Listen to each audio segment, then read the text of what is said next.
Hello and welcome to Storyboard. This is Shibani Gharat. Now, advertising has given the film industry many gems, and one such person is my favorite. The last time that I met him, he had rapped a jingle that he had written himself for an ad film as a copywriter. And over the past few years, he has rapped, danced and performed his way into our hearts as an actor who doesn't fail to surprise us.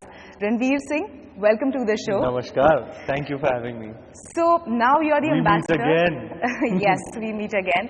So now you're an ambassador for Carrera. Have you used the brand before? Of course. Carrera always had this aspirational value attached to it. So back in the day, owning a Carrera was a very big thing. So I had one pair, classic aviator shape, and I remember it being my prized possession. Why do you think you fit in perfectly as a brand ambassador for this particular brand? What are the qualities that match? You know, when they first came to meet me, of course, I was very much aware of their great legacy. But when they spoke to me about the core brand values, I felt like those really resonated with me, that there was a genuine connect. Well, let's say, for example, their latest collection is called the Maverick collection. One of their recent campaigns was the hashtag Out There campaign. So these words, you know, Maverick, out there personalities, you know, the prototype of the Carrera man for them is somebody who makes bold choices, somebody who's fearless, doesn't fear consequence, always hungry to explore, adventurous, passionate. So when they were speaking to me about the brand, it almost felt like they were talking about me. And not that I am a great judge of my own self, it's just that I am aware of the kind of descriptions and adjectives people use to describe me in public discourse, especially in the recent past. You know, it's just me being me. But when I am written about and I read that, I notice that the adjectives that they were talking about are pretty much the same things that I used to describe me and my personality. So I found that to be a genuine connect. And I always believe that when there are so many similarities, you know, in distinctive traits and characteristics between the brand and the ambassador, it always leads to a very organic and fruitful association, which I'm hoping this one will be. I'm sure it will be. Tell us more about the campaign. What is it all about? Well, they shot a most wonderful campaign with Jared Leto in America, and we pretty much had that as you know, something that we were trying to achieve. We had a very talented photographer with us, Rid Berman, who I've done campaigns with in the past. Him and I go way back. He's the most wonderful guy, full of energy, and he's just naturally extremely talented. You know, Rid Berman on his worst day is better than a lot of professionals, creative professionals out there. He just is very, very gifted. You know, I don't think even he realizes it. Of course, he spends his time between New York and Mumbai now, so he's hard to get. But we got our hands on him for this campaign, and we took some amazing shots. I was telling my team, in fact, my stylist and my hair and makeup team, that this is one of the best shoots that we've ever done. I think it's all coming together, you know, the hair with this old bearded look, and the face is primed for, you know, sunglasses and making them look good. Of course, we wore an incredible array. There was an incredible array of sunglasses today, some really out there stuff. And I'm hoping people will like the campaign when it comes out. So tell us, how do you choose your brands? Is there a difference between how you choose your films and how you choose your brands? There are differences and similarities, of course. There are different criteria, given those are films, these are brands. So there definitely is different criteria for both. But if I had to pick similarities, I would say over a period of time I've conditioned myself to be in touch with my instinctive voice. You know, what do I first feel at first when I'm first consuming the material. For instance, if it's a script that I'm reading or somebody's narrating it to me, I've conditioned myself to be sensitive to the instinctive feeling.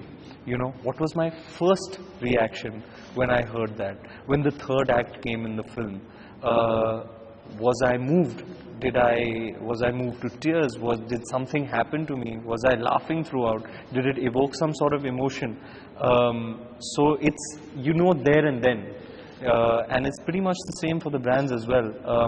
My answer comes to me on whether to do or not to do almost instantly. Because it's a very instinctive call.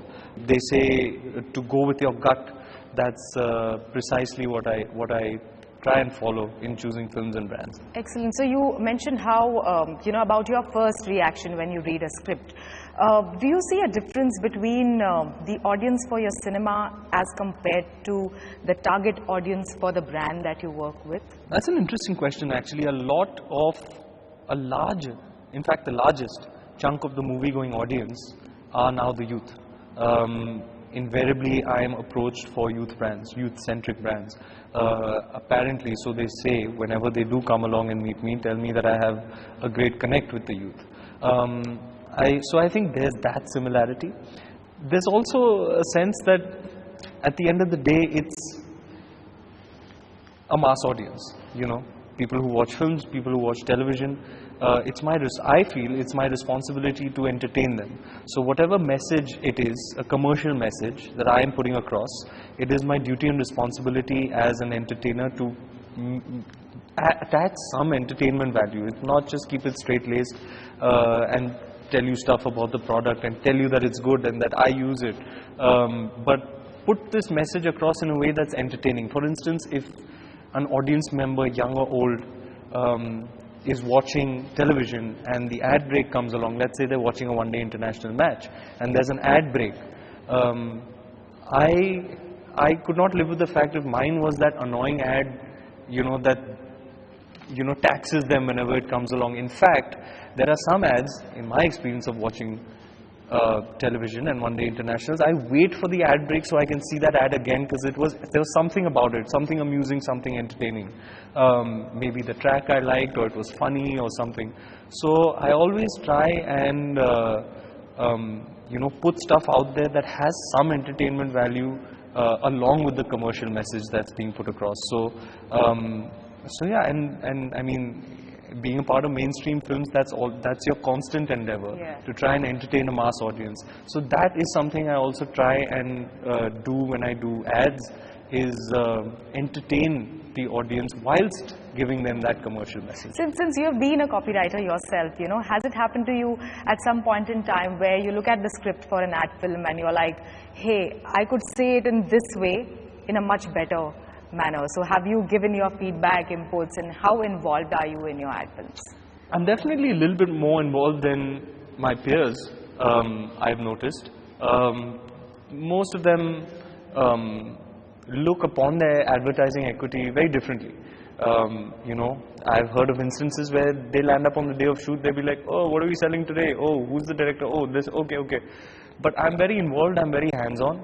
For me, my advertising equity I hold in very high regard. It's very important to me.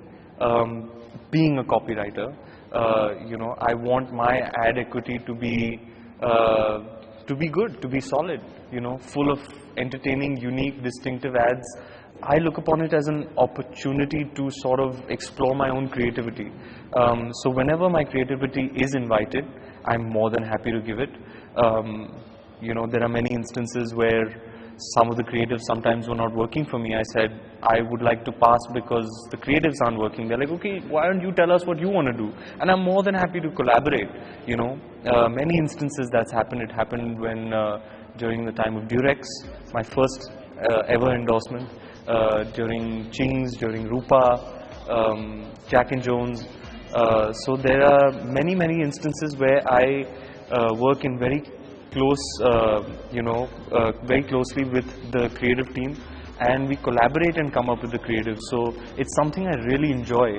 It's the reason it was my alternate career. When I thought it was too far-fetched for me to become an actor, I thought I'd become a copywriter. So given that background, my advertising equity is important to me, and yeah, I thoroughly enjoy the process of collaborating with copywriters and directors and trying to make the ads entertaining. And interestingly so, brands have been smart enough to stay away from portraying you in a very boring, staid, typical brand endorser kind of manner. You have played multitude of roles even in your ad films. Which one has been your favorite and why? Or closest to you probably. I think they approach me because maybe somewhere or the other they believe that I am not a boring person, that I have the ability to entertain. So yeah, they and by all means they take full advantage of that, and they must, as they must. They are all very dear to me. All my brands, whenever I do, for me it's like a marriage. So when I take the plunge, I'm all in. I really look upon them as my extended family. I have an immense sense of pride. Ultimately I am the human form of these values that the brand, expounds. It's my face, it's me. I am telling the world that this is a good thing. So I have an immense sense of pride attached to that. I genuinely believe in all the products that I endorse. I use most of them, if not all of them. So which one has been so your I favorite? feel a great sense of ownership and responsibility. So therefore they're all dear to me. But I think the first one is always, the most special. So even if you ask me, even after having done a few movies, which one is most special, it'll always be the first one. So if it's movies, Band Baja will be my fondest, because it was the first. Yeah. So I think I wouldn't like to pick one, but. So first one, you said first one. Well, the first one was Durex. And I started off in the ad world with a bang. No pun intended. But yeah, today is all about Carrera, and I'm very, very thankful for this association. But yeah, no favorites. They're all very dear to me. Can't ask a mother, Ram ya Lakhan. How do you look at social media? As a public figure, do you think it is a positive thing, or it has its own drawbacks for you? I am the kind of person who tries and sees the positives in everything. Of course, it has its downsides. I think it's a beast that society as a whole, as a collective, hasn't really figured out yet. It has a overbearing effect on everyone's lives, especially in an urban context. It's really changed the way people interact. Human interaction and communication has become a whole new thing, So it has its downsides, but I like to look at the positive.